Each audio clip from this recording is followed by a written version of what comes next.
خاتون حضور کی خدمت میں حاضر ہوئی اور عرض کی یا رسول اللہ صلی اللہ علیہ وسلم مجھ سے بدکاری سرزد ہو گئی ہے اور میرے پیٹ میں بچہ ہے اور میں چاہتی ہوں کہ آخرت کی سزا کی بجائے دنیا کے اوپر اس کی سزا مجھے دے دی جائے تاکہ میں پاک ہو جاؤں اور صاف ہو جاؤں، کیونکہ آخرت کی سزائیں بہت سخت ہیں۔ اللہ کے محبوب علیہ السلام نے جبریل امین سے ایک دن پوچھا تھا مجھے جہنم کے عذابوں کا ذکر سناؤ، تو عرض کی یا رسول اللہ صلی اللہ علیہ وسلم ہلکا ترین عذاب یہ ہے کہ جہنمی کے پاؤں میں آگ کے جوتے رکھے جائیں گے، باقی اس کے پورے بدن پہ آگ نہیں ہوگی، صرف آگ کے جوتے اس کو پہنائے جائیں گے، لیکن اس کی حدت، گرمی اور شدت اتنی ہوگی یغلی منہما دماغہ، اس کی شدت سے اس کا دماغ پگھل کر ناک اور کانوں کے ذریعے سے باہر آنا شروع ہو جائے گا۔ یہ سب سے ہلکے عذاب کی کیفیت ہے، اور جو عذاب سخت ہیں الیاذ باللہ، اللہ تعالیٰ قرآن مجید میں فرماتا ہے ثم لا يموت فیہا ولا یحیا، اس بڑے عذاب کا ذکر کیا جو جہنمیوں کو دیا جائے گا، فرمایا اس عذاب کی کیفیت یہ ہوگی بندہ نہ جیے گا نہ مرے گا۔ جیے گا اس لیے نہیں کہ آگے اور پیچھے دائیں اور بائیں آگ ہی آگ ہوگی، تو اس آگ میں جینا کو جینا تو نہیں ہوگا، اور مرے گا اس لیے نہیں کہ موت کو موت آ چکی، تو وہ کتنا سخت عذاب ہوگا الیاذ باللہ کہ ہلکے ترین عذاب کی کیفیت یہ ہے کہ پاؤں میں آگ کا جوتا اور دماغ پگھل کے ناک اور کانوں کے راستے سے باہر آ جائے۔ تو اس نے عرض کی یا رسول اللہ صلی اللہ علیہ وسلم میرے اوپر حد جاری کر دیجیے، اور اس نے کہا کہ میرے پیٹ میں جو ہے وہ بچہ ہے۔ اللہ کے محبوب علیہ السلام نے فرمایا جاؤ جب بچہ پیدا ہو تو پھر آنا۔ وہ چلی گئی، تو جب بچہ پیدا ہوا تو گود میں اٹھائے پھر حضور کی خدمت میں حاضر ہوئے اور عرض کی یا رسول اللہ یہ ہے بچہ جو میں نے گناہ کیا تھا، بدکاری کی تھی، آج یہ اس کی نشانی ہے۔ تو اللہ کے محبوب علیہ السلام نے فرمایا کہ اسے لے جاؤ اور اسے دودھ پلاؤ، اور جب یہ کچھ کھانے پینے لگ جائے گا تو پھر آنا۔ کچھ دنوں کے بعد وہ دوبارہ حاضر ہوئی اور اس نے اس بچے کے ہاتھ میں روٹی کا ٹکڑا دیا ہوا تھا اور عرض کی یا رسول اللہ دیکھ لیجئے اب یہ روٹی کھانے لگ گیا ہے۔ اللہ اکبر۔ تو اللہ کے محبوب نے فرمایا انہیں لے جاؤ اور جا کے انہیں سنگسار کر۔ اس کی یہ حد بنتی تھی، اس کو سنگسار کیا اور اس نے خود یہ سزا اپنے لیے قبول کی۔ تو یہ بات ذہن نشین کیجئے کہ یہ وہ لوگ تھے کہ جن سے کبھی کوئی گناہ سرزد ہو جاتا تو وہ جلد توبہ کرتے، اور اس کی بڑی سے بڑی حد اور سزا بھی ہوتی تو وہ بھی کاٹنے کے لیے تیار ہو جاتے۔ میں اور آپ دیکھیں کہ ہماری زندگی میں اگر گناہ ہے اور ہمیں سچی توبہ کی توفیق بھی نصیب نہیں ہے اور آئندہ نہ کرنے کا عزم مصمم ہو، پکا ارادہ ہو کہ یہ گناہ زندگی میں دوبارہ نہیں کروں گا، الگ بات ہے کہ پھر دوبارہ اس سے سرزد ہو جائے، لیکن جب وہ توبہ کر رہا ہو تو اس وقت اس کا پختہ عزم ہو اور اس کے دل کے کسی گوشے میں نہ ہو کہ چلو میں توبہ کر لیتا ہوں اور پھر ہو گیا تو پھر کر لوں گا، پکا عزم ہو کہ دوبارہ یہ گناہ نہیں کروں گا۔ اور اگر زبان سے توبہ توبہ کر رہا ہو اور دل میں ہو کہ ٹھیک ہے یہ تو صبح بھی مجھ سے عمل بد سرزد ہونا ہے، تو اللہ تعالیٰ سے یہ مذاق کرنے والی بات ہے، اور اللہ تعالیٰ سے جو مذاق کرتا ہے وہ کہاں کھڑا ہے وہ خود سوچ لے۔ وہ کیا کسی نے کہا تھا کہ توبہ کی پھر توبہ کی پھر توبہ کر کے توڑ دی، میری اس توبہ پہ توبہ توبہ توبہ کر اٹھی۔ تو ایسی توبہ نہیں ہے کہ جو رسماً کسی مجلس میں چلے گئے، کسی اجتماع میں چلے گئے تو سب لوگوں نے توبہ توبہ کی تو وہ بھی توبہ توبہ کرتا رہا، لیکن اس کا عزم مصمم پختہ ارادہ نہیں تھا گناہوں کو چھوڑنے کا، تو یہ توبہ نہیں، یہ مذاق ہے۔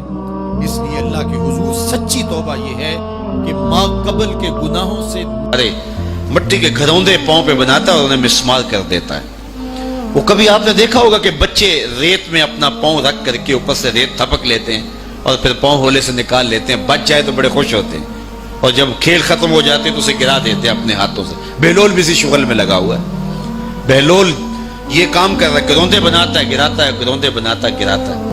بادشاہ گزرا، پوچھا بہلول کیا کر رہے ہو؟ ہنس کے کہا جنت کے مکان بنا رہا ہوں۔ کہا بیچتے ہو؟ ہاں بیچتا ہوں. کتنے کا؟ 10 روپے کا. سیل لگائی ہوئی ہے. بادشاہ مسکرا کے گزر گیا. دیوانہ ہے، مجنوں ہے، اپنی موج میں لگا ہے. پیچھے سے ملکہ زبیدہ بھی آ رہی تھی. اس نے بھی دیکھا. کہا بہلول کیا کر رہے ہو؟ کہا جنت کے مکان بنا رہا ہوں. کہا بیچتے ہو؟ ہاں 10 روپے کا بیچتا ہوں. 10 روپے بادشاہوں کے لیے کیا ہوتے ہیں؟ 10 درہم نکالے، اس کو دیے، اس نے دریائے دجلہ میں پھینک دیا. فقیر اتنی دیر تک فقیر نہیں بنتا. داتا صاحب فرماتے جب تک مٹی کا ڈھیلا اور سونے کی ڈلی اس کی نظر میں برابر نہیں ہو جاتا. اور ایک مکان کے گرد، ایک وہ گروندے کے گرد دائرہ لگایا. کہا یہ تیرا ہوا. ملکہ گزر گئی. بادشاہ بھی چلا گیا. شام کو اپنے محل میں پہنچے. بادشاہ سویا. منظر جاگا کہ حشر کا دن ہے، پھر جنت کا منظر ہے. جنت میں بڑے بڑے خوبصورت مکان ہیں. ایک مکان تو بڑا ہی اچھا لگا تو جی چاہا کہ اس مکان کو دیکھوں. تو جب قریب گیا تو دروازے پہ لکھا تھا ملکہ زبیدہ. شوق سے آگے بڑھا تو دربان نے روک دیا. کہا یہ ملکہ کا ہے. کہا وہ میری ہی ملکہ ہے. کہا دنیا کے ضابطے اور ہیں، آخرت کے ضابطے اور ہیں. بادشاہ کی آنکھ کھل گئی. بے چین ہو گیا. ملکہ کو بیدار کیا. کہا تو کون سا نیک عمل کیا ہے؟ میں نے جنت میں تیرا یوں مال دیکھا. ملکہ کہنے لگی وہی معمول کی نمازیں، وہی سب کچھ، کوئی نیا کام تو میں نے کیا نہیں. ہاں یاد آیا، کل گزر رہی تھی، دجلہ کا کنارہ تھا، وہ جسے لوگ مجذوب کہتے ہیں، وہ جو دیوانہ کہلاتا ہے، وہ بہلول، وہ جنت کے محل کہتا تھا، وہ بنا رہا تھا. میں نے کہا چلو کوئی بات نہیں، فقیر ہے، 10 روپے کیا ہوتے ہیں. تو میں نے 10 روپے کا ایک محل خریدا تھا. بادشاہ سر پکڑ کے بیٹھ گیا. وہ تو مجھے بھی کہتا تھا. میں دیوانے کی بات سمجھ کے گزر گیا. اگلے دن بادشاہ قصدن گزرا. جب قصدن گزرا نا تو دل دھڑک رہا تھا کہ کہیں مجذوب پھر آج مل جائے اور اسی موج میں ہو تو کام بن جائے. دیکھا تو بہلول وہاں بیٹھا ہوا ہے. آگے بڑھ کے دیکھا تو کام بھی وہی. بادشاہ پھر رک گیا. پوچھا بہلول کیا کر رہے ہو؟ اب دل دھڑک رہا تھا کہ مجذوب ہے، کوئی اور بات کہہ دے تو چلو اچھا ہو کہ وہی جواب دے دے. اس نے وہی جواب دیا، جنت کے محل بنا رہا ہوں. بادشاہ کا کچھ دل ٹھہرا. پھر کہا اچھا بیچتے بھی ہو؟ ہاں ہاں بیچنے کے لیے بنا رہا ہوں. بادشاہ ادھر جیب میں ہاتھ ڈال رہا ہے اور ادھر پوچھ رہا ہے کتنے کا؟ کہا آدھی حکومت لگے گی. کہا کل تو 10 روپے کے بتا رہے تھے. کہا کل تم نے دیکھا نہیں تھا، آج سودا دیکھ کے لے رہے ہو. اللہ تعالیٰ ارشاد فرماتا ہے انما تنذر من اتبع الذکر وخشی الرحمن بالغیب. جو ان ڈٹھے سودے کرتے ہیں، جو بغیر دیکھ کے کرتے ہیں. اچھا چلو ایک خوشخبری میں آپ کو بھی سناؤں، اور وہ خوشخبری رسول اللہ کی زبان سے. حضور نے فرمایا طوبی لمن رآنی وآمن بی وطوبی 7 مرات من لم یرانی وآمن بی. فرمایا صحابہ تمہیں مبارک ہو ایمان کی کہ تم نے مجھے دیکھا اور میرے اوپر ایمان لائے. اور کہا انہیں 7 مبارکیں ہوں جنہوں نے مجھے دیکھا بھی نہیں ہوگا اور پھر بھی ایمان لائیں. انما تنذر من اتبع الذکر وخشی الرحمن بالغیب فبشرہ بمغفرۃ واجر کریم. ان کو بشارت دے دیجئے بڑی عزت والے اجر کی اور خوشخبری بھی.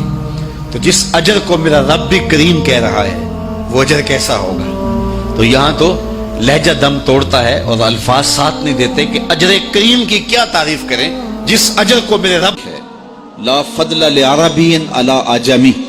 کسی عربی کو اجمی پر کوئی فضیلت نہیں ہے اور کسی اجمی کو کسی عربی پر کوئی فضیلت نہیں ہے. کسی گورے کو کالے پر، کسی کالے کو گورے پر کوئی فضیلت نہیں.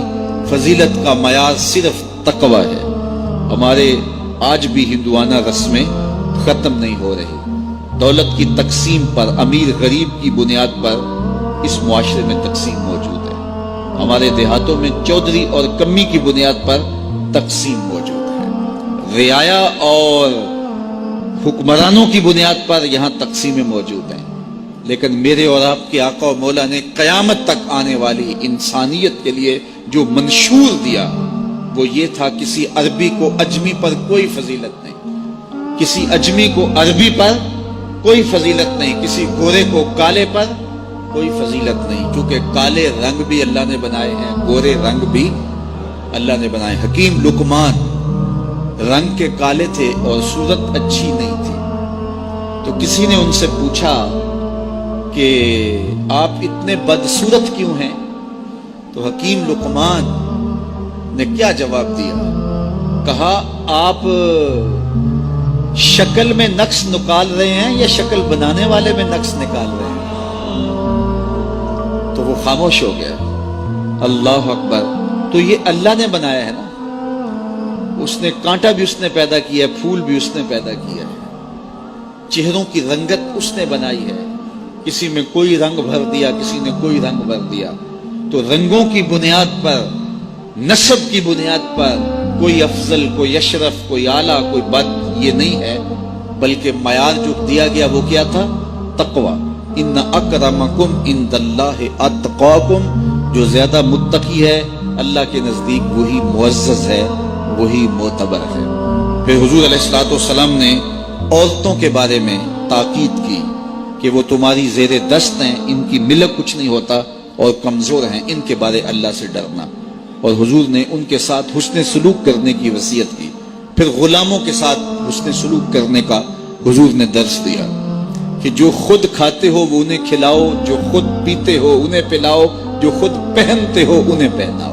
بعض لوگ ملازم کو, ماتحت کو جو ہیں وہ ہلکے کپڑوں میں کس کر رکھتے ہیں تاکہ پتہ چل جائے کہ یہ غلام ہے, یہ ملازم ہے اور ہم باس ہیں. حضور علیہ الصلوۃ والسلام نے ان 3 چیزوں کی تاکید کی. پھر حضور نے ہمسایوں کے حقوق کے حوالے سے بات کی, اور صحابہ فرماتے ہیں کہ اتنی بار حضور نے تاکید کی کہ ہمیں یہ گمان ہوا کہیں وراثت کے اندر حقدار نہ ٹھہرا دیا جائے. تو ہمسایوں کے حقوق کے حوالے سے حضور نے تاکید ارشاد فرمائی. پھر حضور نے 3 باتوں کی تاکید فرمائی. پہلی بات, عمل میں اخلاص پیدا کرو, کیونکہ عمل کا خلوص ہی قبولیت کا سبب و ذریعہ ہے. اگر عمل میں خلوص نہیں تو کچھ بھی پلے نہیں ہے. دوسری بات, حاکموں کو وصیت کرنا, جو بادشاہ وقت ہوں, حاکم ہوں, ان کو خیر کی بات کہنا, ان کو بتانا, ان کا قبلہ درست کرنے کی کوشش کرنا, یہ ذمہ داری ہے قوم کے اوپر. تیسری بات کہ حضور نے یہ وصیت فرمائی, لزوم و جماعت المسلمین, مسلمانوں کی جماعت سے الگ نہ ہونا, الگ الگ ٹولیوں میں نہ بٹنا, لابیاں نہ بنانا, گروہ بندیاں نہ کرنا, جماعت کے ساتھ جڑ کے رہنا, فرقہ بندی سے بچنا اور جماعت وحدہ کا ساتھ دینا.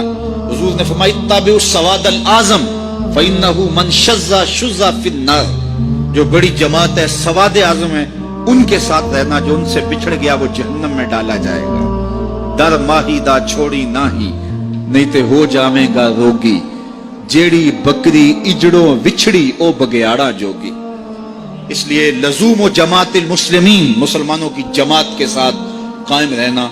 پھر حضور علیہ الصلوۃ والسلام نے فرمایا, اے امت مسلمہ, میں تمہیں لاوارث نہیں چھوڑ کے جا رہا, میں تمہارے اندر 2 بھاری چیزیں چھوڑ کے جا رہا ہوں, اور اگر تم ان کو مضبوطی سے تھام لوگے, میں ضمانت دیتا ہوں تم کبھی بھی گمراہ نہیں ہوگے. ایک اللہ کی